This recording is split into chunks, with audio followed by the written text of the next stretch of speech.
হারার বয়ে খেলে না, সেই কথাটা বলে না। নির্বাচনে একদল হারবে, একদল জিতবে, এটা স্বাভাবিক।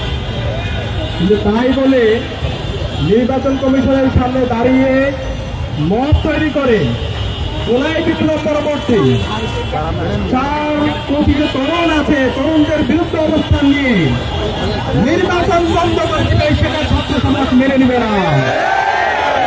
আমরা গতকাল থেকে দেখতে পেয়েছি বাংলাদেশ জাতীয়তাবাদী ছাত্র দল গত 16 বছরে যারা আমাদের সাথে একই সাথে ফেসিবাদ বিরোধী আন্দোলন করেছে, গণতন্ত্রের জন্য আন্দোলন করেছে, বাংলাদেশের মানুষের ভোটাধিকার নিশ্চিত করার জন্য আন্দোলন করেছে, সেই দল বাংলাদেশের তরুণদের, ছাত্র সমাজের প্রাণের দাবি ছাত্র সংসদ বন্ধ করার জন্য তারা আজকে নির্বাচন কমিশনের সামনে দাঁড়িয়ে মত ভায়োলেন্স তৈরি করছে। লজ্জা, পুরো জাতির জন্য এটা একটা লজ্জা। আরে ভাই, এই নির্বাচন তো আমরা কেউ জিততেছি না, আমরা হারতেছি না।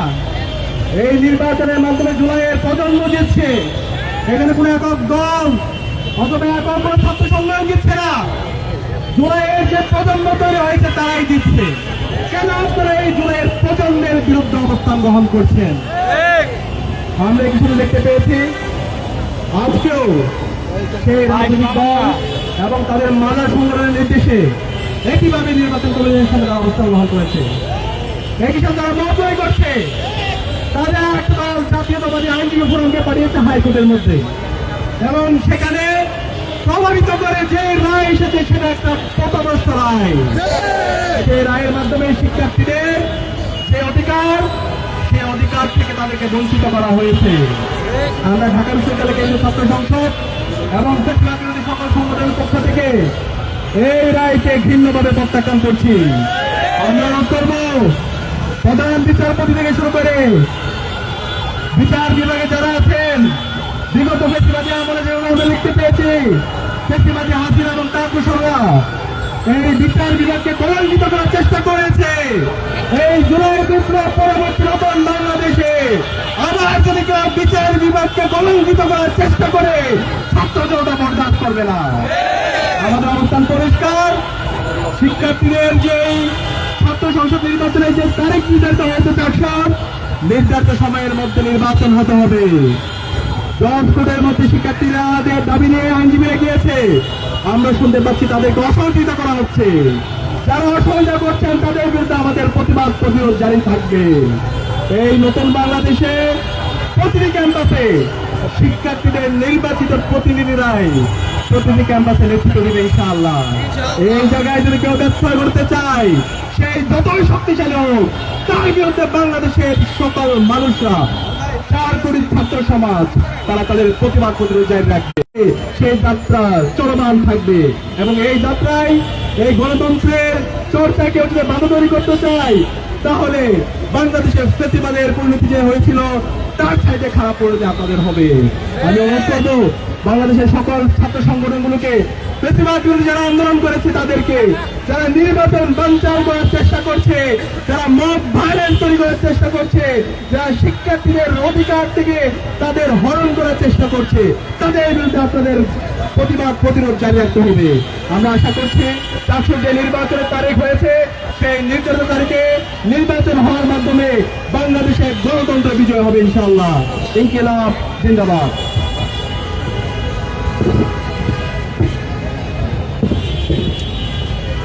দীর্ঘ 16-17 বছর ধরে জগদ্দল পাথরের বিরুদ্ধে যে দলগুলো আমরা একসাথে লড়াই করেছি, গণতান্ত্রিক নির্বাচন দেওয়ার জন্য, সুষ্ঠু নির্বাচনের দাবিতে আমরা একতাবদ্ধ হবে লড়াই করলেও আমরা দেখতে পাচ্ছি অনেক দল তাদের মতামত পরিবর্তন করেছে। তারা আগের মতো তাদের দাবিতে আর বহাল থাকতে পারেনি। আমরা উদাত্তভাবে আহ্বান জানাচ্ছি, এই জুলাই গণঅভ্যুত্থান পরবর্তী নতুন বাংলাদেশে জুলাইয়ের প্রজন্মের সাথে যদি আপনারা একাত্মতা ঘোষণা করতে না পারেন, আগামী 12 তারিখ শিক্ষার্থী সমাজ থেকে শুরু করে সারা বাংলাদেশের মানুষ আপনাদেরকে উত্তম জবাব দিবে। সংগ্রামী উপস্থিতি, এ পর্যায়ে বক্তব্য রাখবেন ইসলামী ছাত্র শিবির কেন্দ্রীয় প্রচার সম্পাদক জনাব আজিজুর রহমান আজাদ।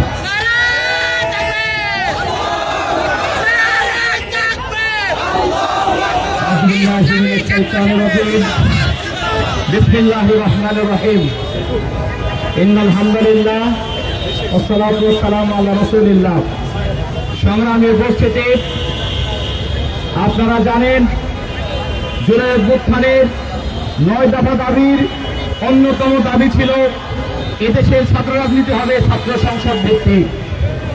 সেই জুলাইয়ের স্পিরিটকে যারা খর্ব করে দলীয় প্রভাব খাটিয়ে সাক্ষ্য বন্ধ করার চেষ্টা করছেন, আমরা মনে করি তারা জুলাই শহীদের রক্তের সাথে বেইমানি করছেন।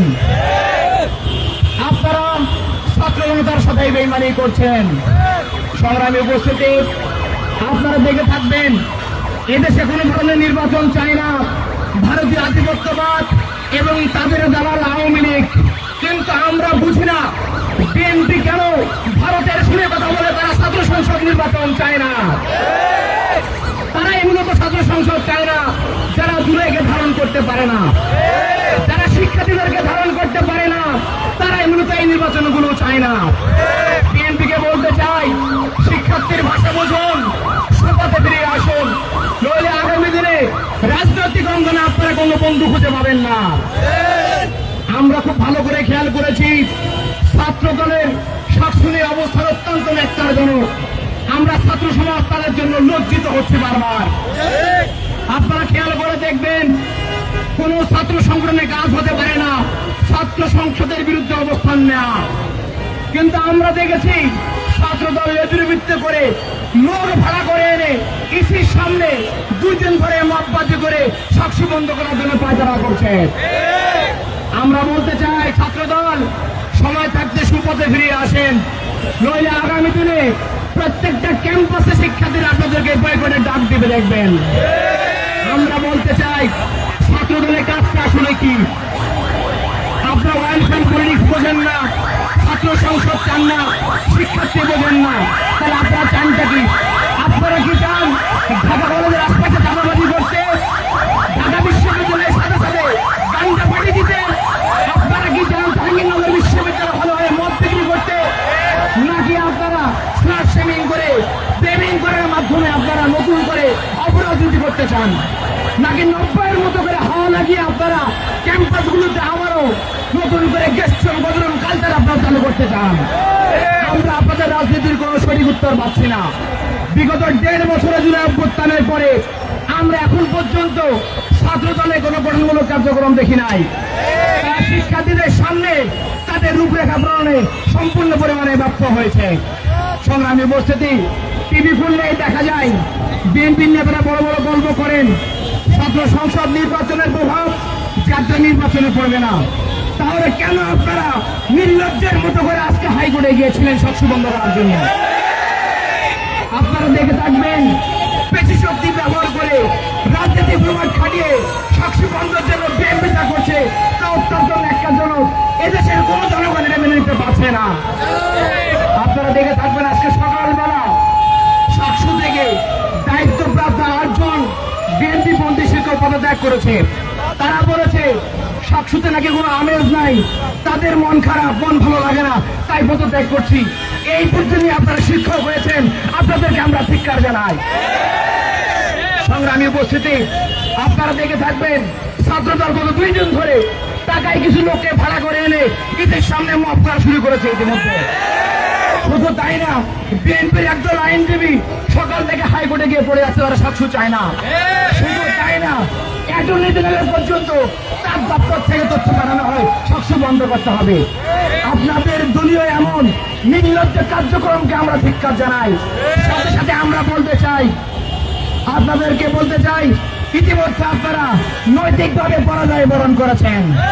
আগামী দিনে ডাকসুর মতো করে, রাকসুর মতো করে, জাকসুর মতো করে প্রত্যেকটি ক্যাম্পাসে এবং জাতীয় নির্বাচনে আপনারা হেরে যাবেন, এটা ছাত্র জনতার প্রমাণ করবে দেখবেন ইনশাআল্লাহ।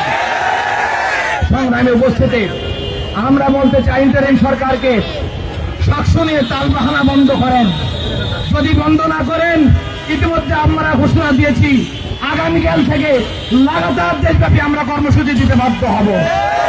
এমন কর্মসূচি দিব দেশ চালাতে আপনাদের হিমফিম হয়ে যাবে, আপনার সঠিক মতো দেশ চালাতে পারবেন না বলে দিলাম। সাকসু ছাত্রীদের মৌলিক অধিকার, ছাত্র সংসদ নির্বাচন নিয়ে বিএনপি এবং ইন্টারিম গভর্নমেন্ট যদি আপনারা সতর্ক না হন, শিক্ষার্থীদের অধিকার ফিরিয়ে না দেন, আগামীকাল থেকে দেখবো আপনারা কেমন করে এদেশ চালাতে পারেন। সংগ্রামী উপস্থিতি আমরা বলতে চাই, আগামীকাল থেকে দেশব্যাপী প্রত্যেকটি ক্যাম্পাসে মহানগরে বিক্ষোভ কর্মসূচি হবে। সেই আহ্বানে আপনারা সাড়া দিবেন, আমাদের সঙ্গে থাকবেন। যে পরিবর্তনের ছোঁয়া লেগেছে, সেই ছোঁয়ায় শহীদদের স্বপ্ন বাস্তবায়ন করে নতুন দেশ নির্মাণ করে ইনসাফ কায়েম করে আমরা একটি নতুন দেশ তৈরি করতে চাই। সেই আন্দোলনে, সেই সংগ্রামে আপনারা সকলে অংশগ্রহণ করবেন সেহেতু আপনার আহ্বান জানিয়ে আজকের মতো বিদায় নিচ্ছি। বাংলাদেশ জিন্দাবাদ, ইসলামী ছাত্র শিবির জিন্দাবাদ।